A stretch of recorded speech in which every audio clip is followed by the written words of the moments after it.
Usually I would be standing on this stage over here conducting the college orchestra because I'm a music professor. But tonight I'm going to talk about my moonlight activities in the field of science and how they led to a cancer research lab and an important breakthrough. Over the past 8 years, I've had the great pleasure of working with some brilliant and dedicated scientists. They were very open-minded, and we had a common dream that in the future, children would not have to suffer from cancer or from the terrible side effects of toxic drugs or radiation, because we believed there just had to be a better way. There had to be a better way, and we think we may have found it. A scientist said, "You're killing more cancer cells than as if you had used radiation." That same scientist went on, "If you had spent millions of dollars developing a new drug that killed this many cancer cells, it would be a home run." This was an astonishing thing to hear, especially for a music professor who had just completed his first experiments in a cancer lab. But we didn't use any radiation. We didn't use any drugs. So what did we do? I have here two identical tuning forks, both tuned to the note A, the note an orchestra tunes to. These forks are both made to vibrate 440 times per second. We say their frequency is 440 hertz. If I tap this fork, putting little pulses of energy into it, the second fork will also vibrate in sympathy. And if I silence this fork, we just may hear the other singing its tone.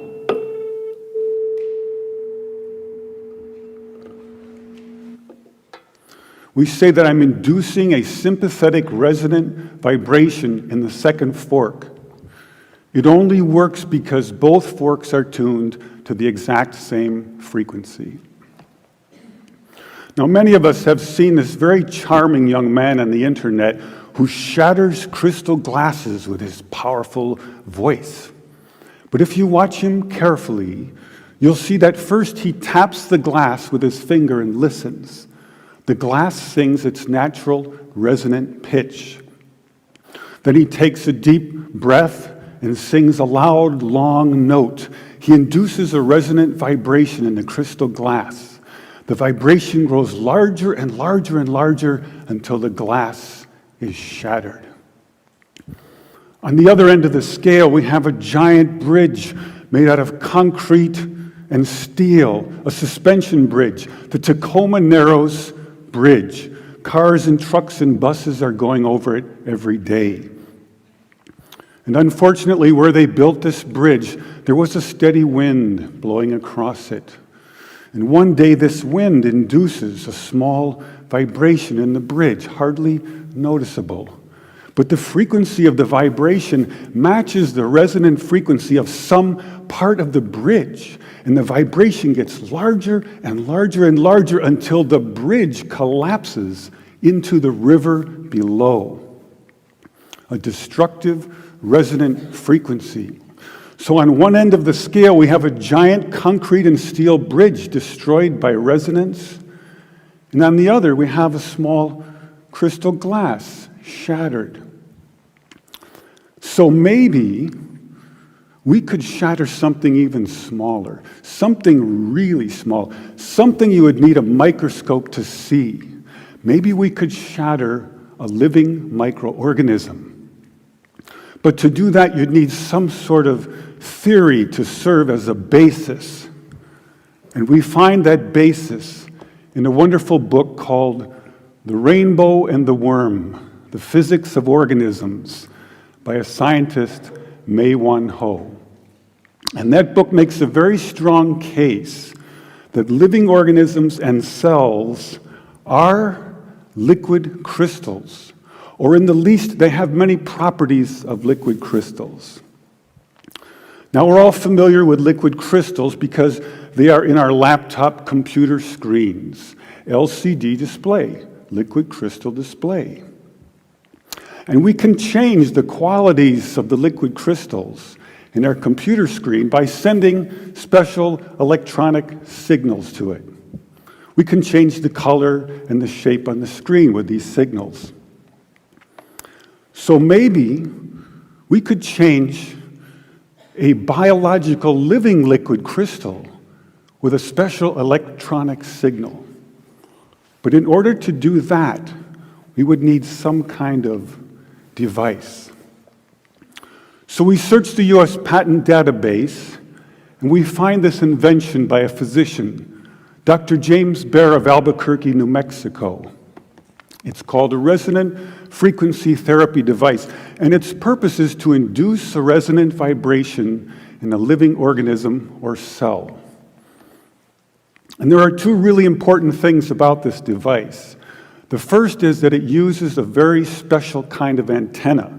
They take a hollow glass sphere, they evacuate the air, they put in some helium gas, and when we send in our electronic signals, the helium gas lights up like a fluorescent light.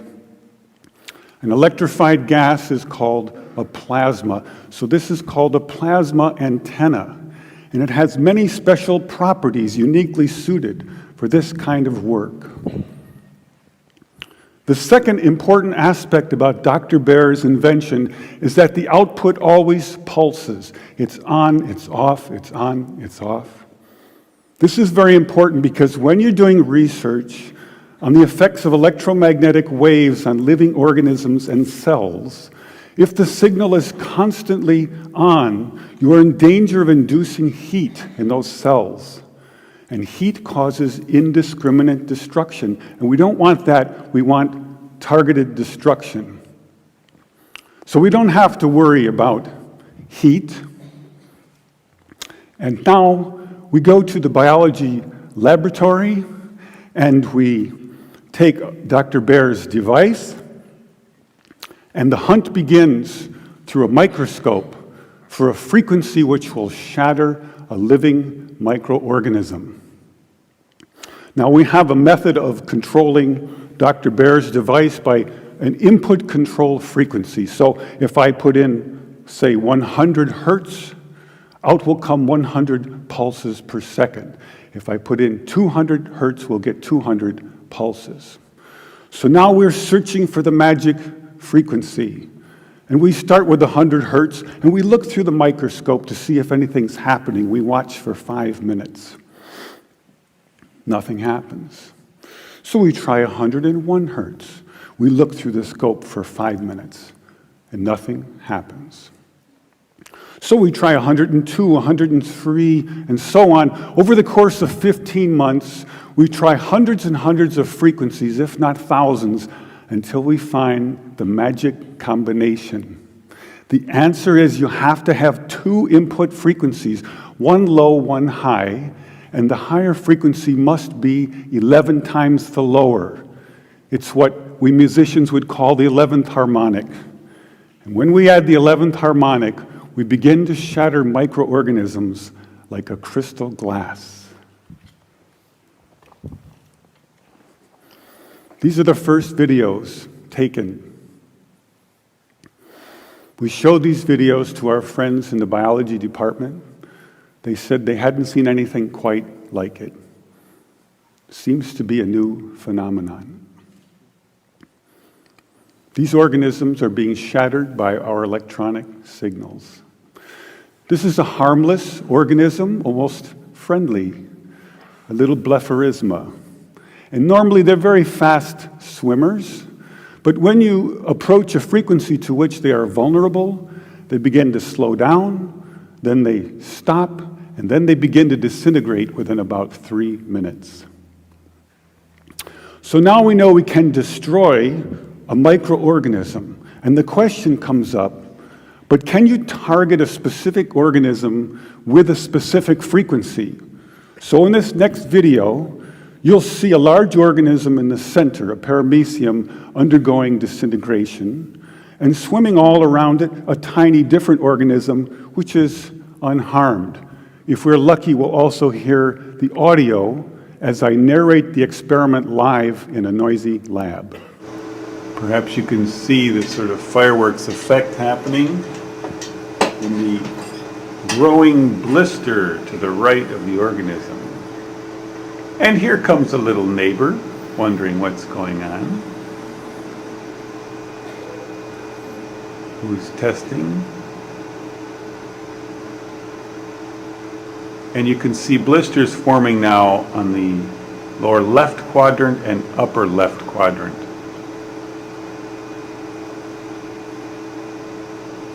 The shape is now changing. And a major explosion out the top. So now we have some evidence that we can target specific microorganisms with specific frequencies. And we make several more videos, and we film the destruction of hundreds of microorganisms. And about this time, we meet a cancer researcher, and we show them these videos. And this results in an invitation to spend 4 months in a cancer research lab trying to shatter cancer cells. This is our setup in the lab. You can see the microscope with cancer cells on it. Here's the plasma tube, and here's my little frequency control box. So first we attack pancreatic cancer. Take a good look at this slide, because the next one will look quite different. After we treat these cells, they change their shape and size, and they begin to grow long, rope-like structures out the sides. They look something like antennas. I call them bioantennas for biological antennas. It's as if the cancer cells are trying to tune in to our signal. It also turns out this is the beginning of a process of destruction for cancer cells. We now know that cancer is vulnerable between the frequencies of 100,000 hertz and 300,000 hertz. So now we attack leukemia cells. Leukemia cell number 1 tries to grow a copy of itself, but the new cell is shattered into dozens of fragments and scattered across the slide. Leukemia cell number 2 then hyperinflates and also dies. Leukemia cell number 3 then tries to make another cancer cell. The new cell is shattered and the original cell dies. But killing a handful of leukemia cells is not enough for a patient. What kind of numbers can we do? In repeated controlled laboratory experiments, independently assayed by the 2 top experts, we killed an average of 25% to 42% of the leukemia cells, as high as 60%. They also determined that we slowed the growth rate of the cancer by as much as 65%, so a double effect. Now we attack ovarian cancer cells. This is a more distant shot. Here you see brackets coming up around the cells, showing groups of ovarian cancer cells which are being destroyed.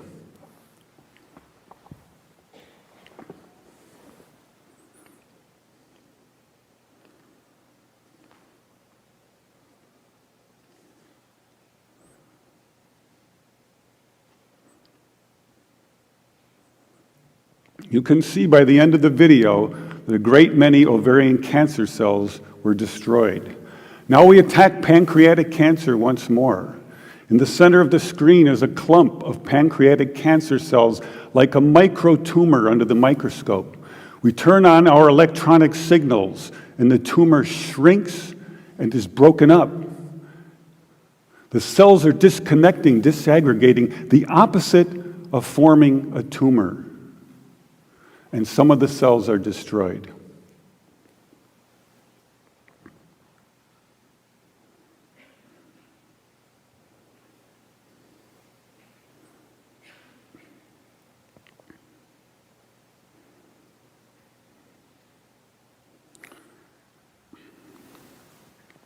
In our most recent work, we attacked the deadly organism MRSA.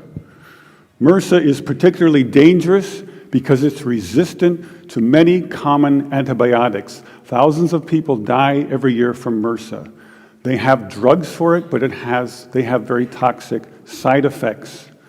We found that our electronic signals could actually eliminate antibiotic resistance in MRSA. Then by adding a very small amount of a common antibiotic, we were able to kill MRSA and slow its growth rate. Since I was a 17-year-old high school student with twin interests in both music and science, I never imagined the two would come together in a cancer research lab. I now believe that the future cancer treatment rooms for children will be a very different place. It will be a pleasant place where children gather and make new friends. They probably won't even know they're sick. They'll draw pictures, color in their books, play with their toys, all the while unaware that above them are beautiful blue, pinkish plasma lights emanating healing, pulsing electric fields, shattering their cancer painlessly and non-toxically, one cell at a time. Thank you.